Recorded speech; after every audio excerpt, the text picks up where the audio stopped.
भोला रंग लिहले खाड़ ए गौरा खोलना केवड़िया। भोला रंग लिहले खाड़ ए गौरा खोलना केवड़िया। राम जी खेल रंग सीता जी खेलें। राम जी खेल रंग सीता जी खेलें। अरे हमहू खेलब तोहरे संग ए गौरा खोलना केवड़िया।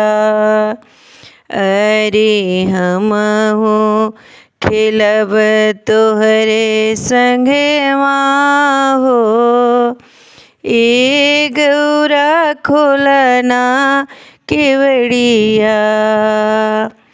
भोला रंग लिहले खाड़ ए गौरा खोलना केवड़िया।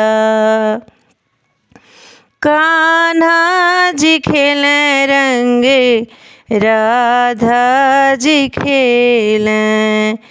कान्हा जी खेल रंग राधा जी खेलें। अरे हमहू खेलब तोहरे संगवा हो ए गौरा खोलना केवड़िया। अरे हमहू खेलब तोहरे संगवा हो ए गौरा खोलना केवड़िया।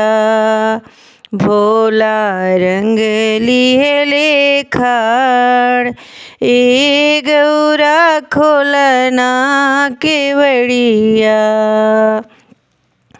मैया जी खेल रंग हनुमत जी खेलें।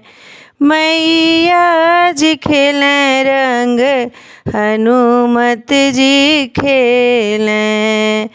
अरे हमहू खेलब तोहरे संगवा हो ए गौरा खोलना केवड़िया।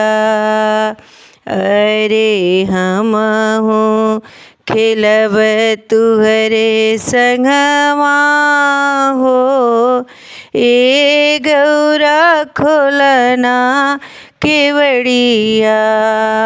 भोला रंग लिहले खाड़ ए गौरा खोलना केवड़िया।